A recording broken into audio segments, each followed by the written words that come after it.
샬롬 2월 5일 토요일 오늘의 묵상입니다. 오늘 말씀은 누가복음 10장 1절부터 16절까지 말씀입니다. 예수님은 70명을 세우셔서 여러 지역으로 전도를 보내셨습니다.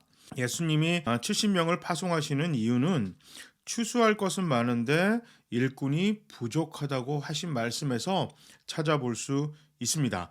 예수님은 전도 훈련을 위해 그들을 둘씩 짝지어 각 마을로 보내셨습니다. 어느 집에 들어가든지 그 집의 평안을 선언하라고 하십니다. 복음의 핵심이자 결과가 평안이기 때문입니다. 추수는 일꾼이 없으면 할 수 없습니다. 시기를 놓쳐도 할 수 없습니다.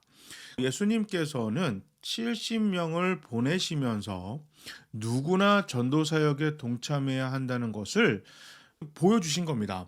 당시에는 전도를 하는 것은 아주 특별한 사람들만 하는 행위였습니다. 선지자나 예언자, 선지자의 제자들이나 예언자의 제자들이 하는 것이었습니다. 아주 소수의 특별한 사람들만 하는 것이 전도였는데 예수님께서는 제자들이 먼저 했던 것처럼 똑같이 전도를 보냅니다. 12명의 제자들이 전도를 나갔던 것은 당시 이스라엘 사람들이 생각할 때 예수님은 메시아이자 선지자였기 때문에 선지자의 제자들이 예수님처럼 전도를 하나보다, 복음을 전하나보다, 하나님 말씀을 선포하는구나, 이렇게 생각했습니다. 아마도 제자들은 자신들이 그 당시 최고의 존경을 받았던 스승님을 대신해서 하나님 말씀을 선포한다, 굉장히 자랑할 만한 일이었을 것입니다. 그런데 물론 예수님께 교육도 받고 예수님을 따라다녔던 사람들이었겠지만 그래도 12명의 제자들과는 거리가 조금 있는 70명을 세우셔서 하나님 말씀을 전하는 일에 여러 지역으로 전도를 보내셨습니다. 평안을 선포하라, 이렇게 말씀하셨습니다. 이것은 다른 사람에게 축복을 하고 평안을 구하는 것은 누구나 해야만 하는 일입니다. 교회에서 예배를 마칠 때 목사가 하는 축도, 이것이 목사의 전유물인 것 같지만 오늘 본문에 보면 다른 사람들에게 하나님에게 평안을 구하고 하나님의 축복과 은혜를 기원하는 행위는 누구나 할 수 있는 것입니다. 축도는 말 그대로 축복의 기도입니다.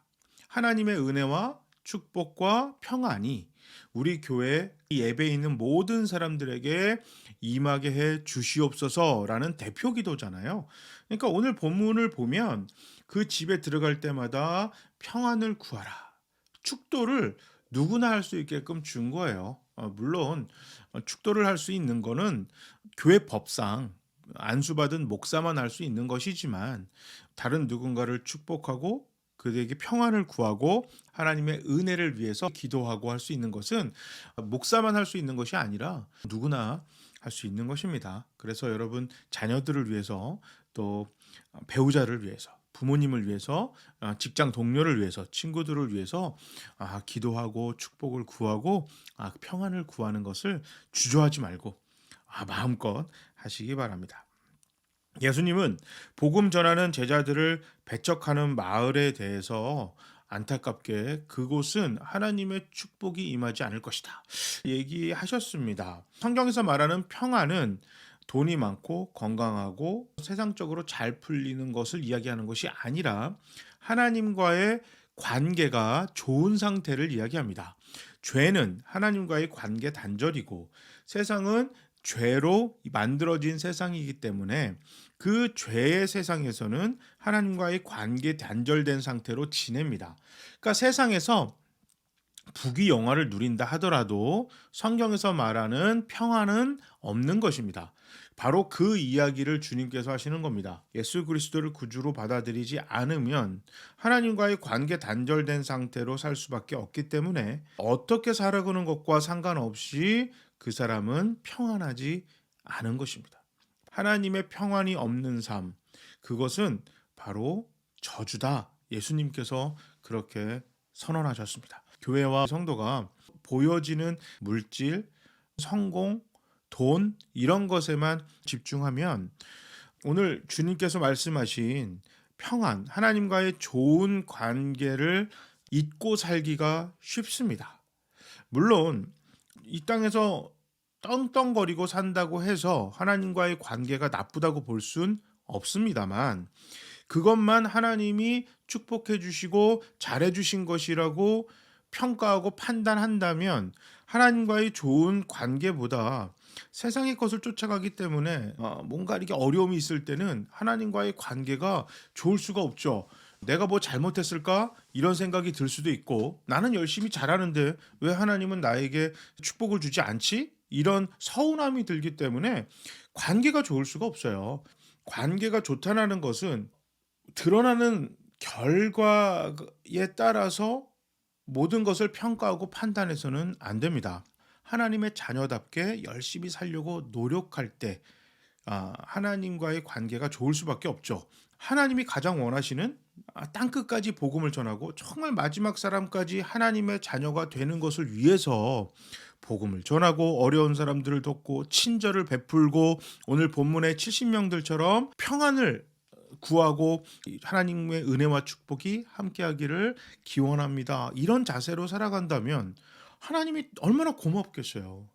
하나님은 그렇게 살아가는 교회와 성도들에게 참 고맙고 애틋하실 거고 우리가 가지고 있는 어려움들을 하나님께서 해결하시기 위해서 축복과 은혜를 우리에게 주실 것입니다.